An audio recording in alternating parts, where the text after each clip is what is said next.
Hello everyone, welcome or welcome back to my channel. I'm Bhagya. If you're new here, I'm a post intern who is currently at home waiting for my NEET PG results and for my admission.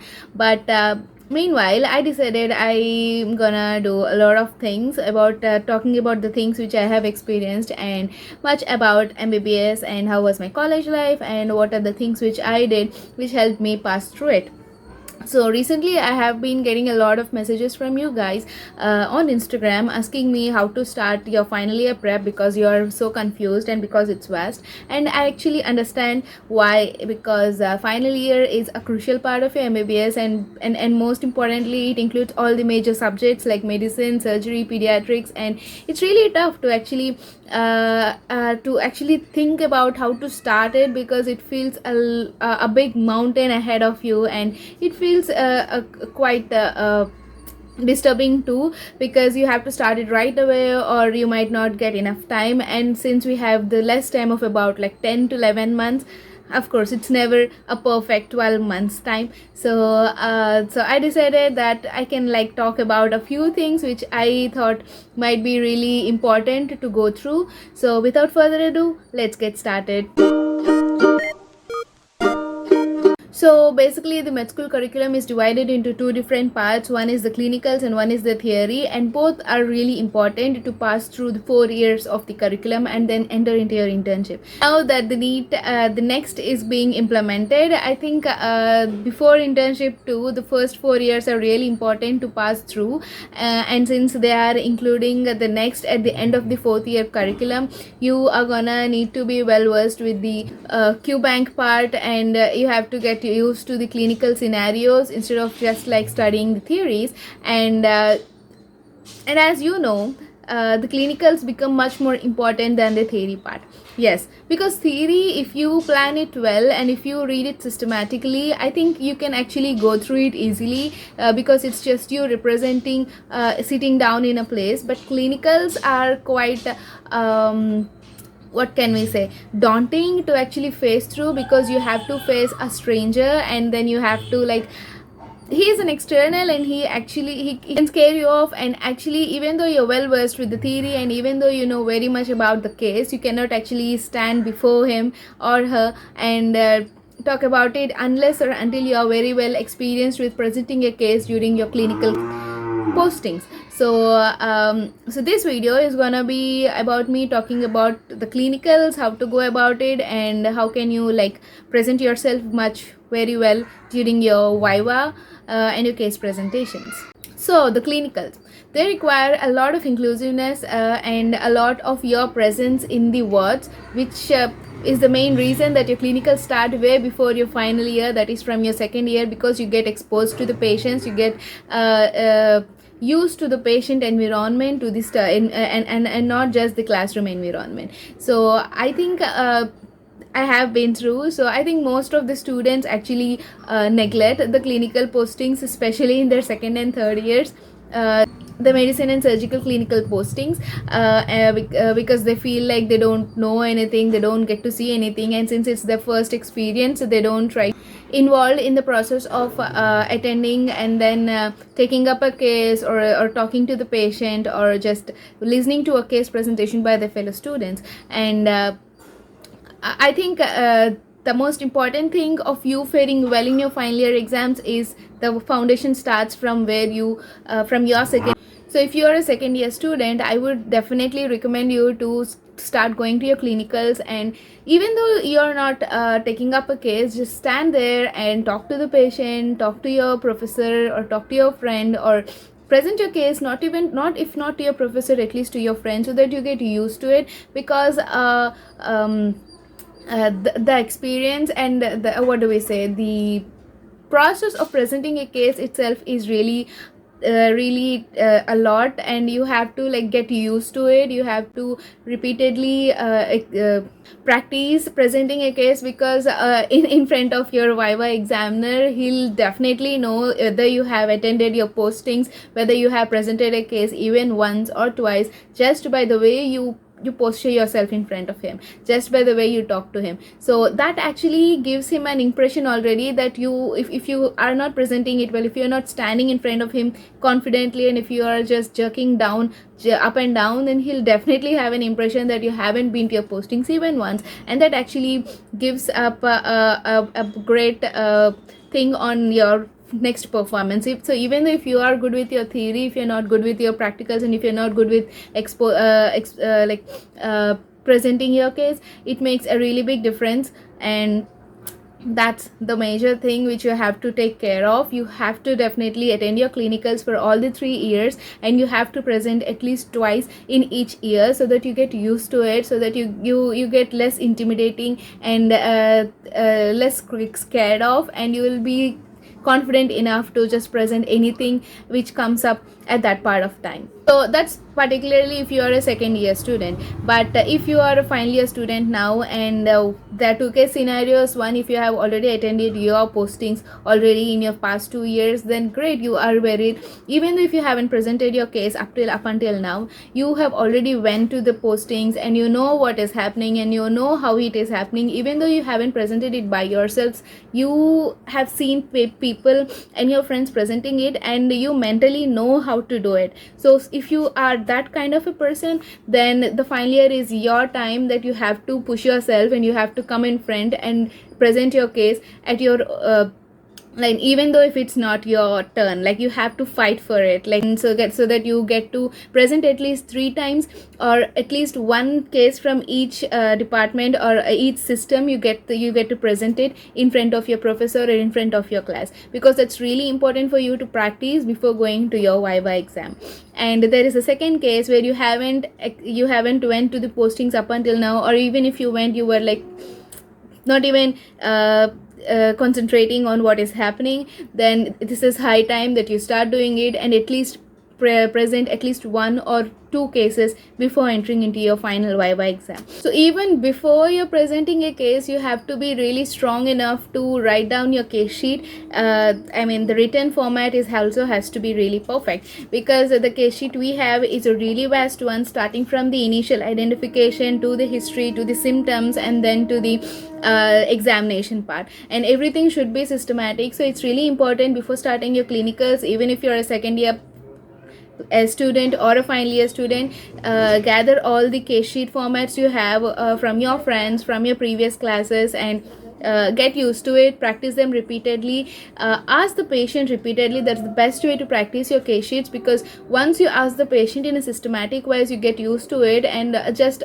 twice or thrice you will be used to the format, and that would be easier for you while attempting it during your final Viva.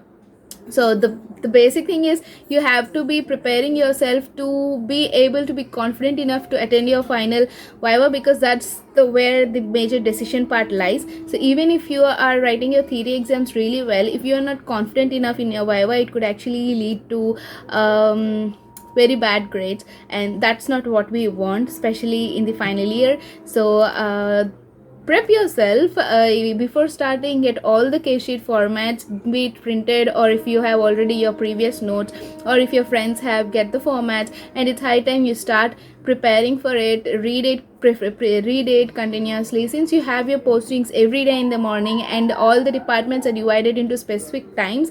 Do the topics at that specific time. So I have already made a brief list of the books I have used in my clinicals. I'll link the book section in the comment section in the description below, or just a box right above here somewhere.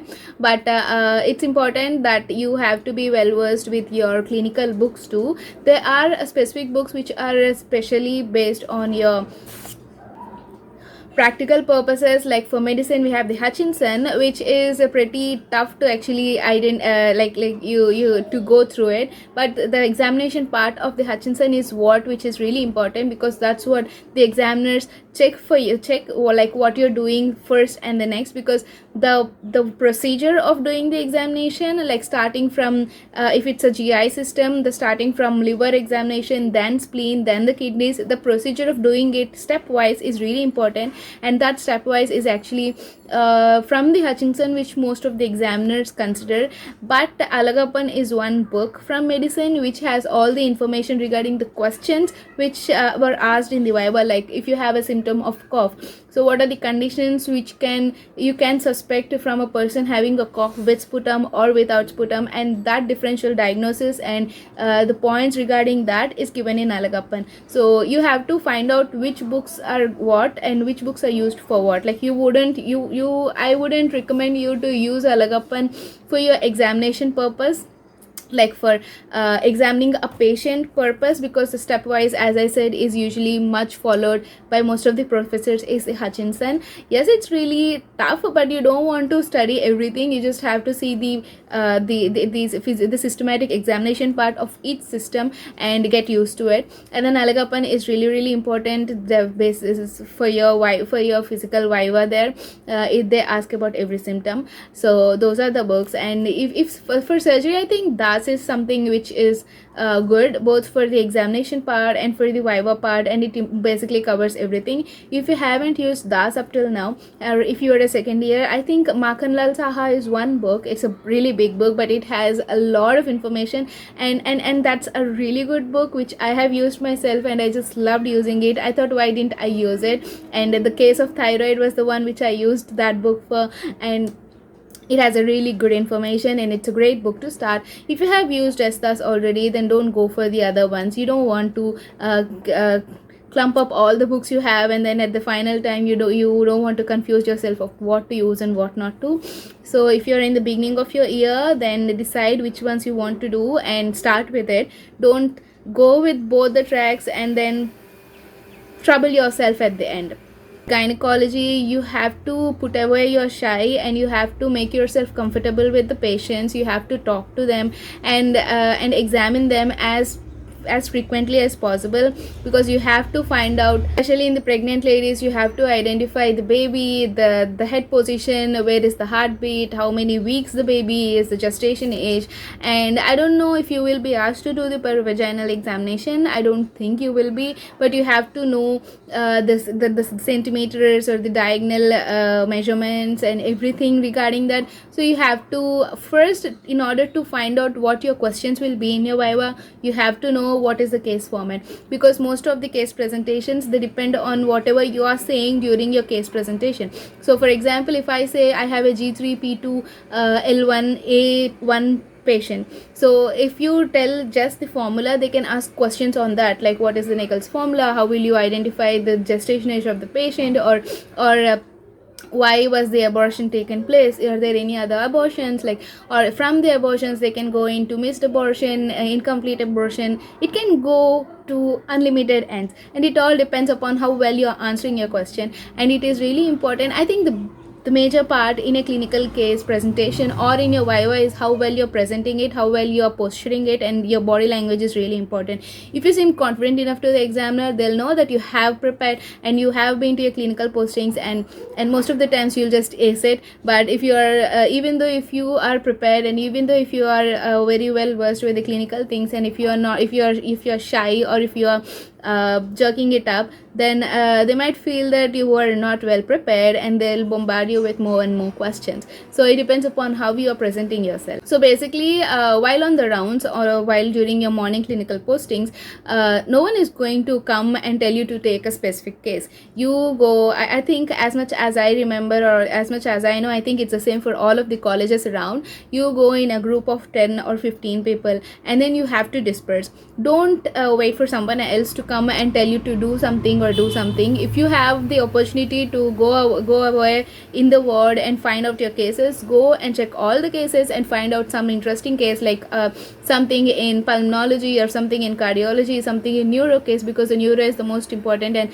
a most vast case. Find out a case, let the see what is happening, talk to the patient, know the symptoms, know the case sheet which you have about them, see what are happening, what is his previous history, and try to find out why such thing has happened. I mean, ignite your minds. Like you know some so and so happened, try to find out why that happened, and if you cannot find it, go home and read about that case and present it later. Even if it's to yourself, you have to present your case. I think uh, the thought and the curiosity is what important when you find a case like that. So don't wait for someone else to come and tell you to do something. If you have the liberty to go out in a ward and see the patients, go see the patients, talk to them. Most of them are really really good and they'll tell you a lot about it. And some patients are like chronic ones. Like we had one patient in our college where he was having this cirrhosis of liver, and he has been in and out of the hospital for almost like most of the years. Like we have seen him in our second year, and then we also saw him on the final year, and he was also in our examination, and he was so supportive to the students out there, because he was so used to the vivas and all. He used to give all the information that is needed, and in fact he used to tell us what the questions would be asked by the examiners too. And he also knows a lot of technical terms and medical terms. So try to talk to the patients and you will know a lot of information that is not written in the case sheet. You'll get used to talking to the patients, which is really important once you get out of this college and go into the original medical world. So actually I thought of making this as do this, do that, or do something kind of a video, and I don't know how this turned out into talking about me and talking about a lot of things about what you have to do in your clinicals. It doesn't have any b-roll, you don't have anything else to see except for watching me talk, but I hope this was something helpful. And as I said, it's really really important for you to go to your clinicals. If you are not one who is going to your clinicals, do not neglect it. It's really important, more important than your theory classes. Even if you don't go to your theory classes, you can sit down and watch some marrow or blood bladder or something, and you can study on your own. But clinicals is really important because that's the only place where you can go and check up on a patient. And I'm thinking of, since you're if for the final years, I'm thinking of making a printable where you can actually summarize the whole case, I mean, or not the whole case, the whole disease into one place. So it will be up soon, like next week or so. So do let me know if you would like to try that out. I'm thinking that would be a really great idea, because summarizing your diseases in one place is really really great, and it eases your preparation and revision during the final year time. And also I'll make a video on how to go upon your theory exams and how to go upon your theory studying during the time. But meanwhile check up all the case formats and find out what is happening and how to do it and improve your self-esteem. So I hope this is useful, and we'll meet again in the next video, and I'll try to make something like one pointers maybe for the next time. But this is basically how I'm gonna talk to you guys. Do let me know if you have any more doubts or questions in the comment section below or in my Instagram. I would love to talk about them. See you soon. Bye bye. Take care.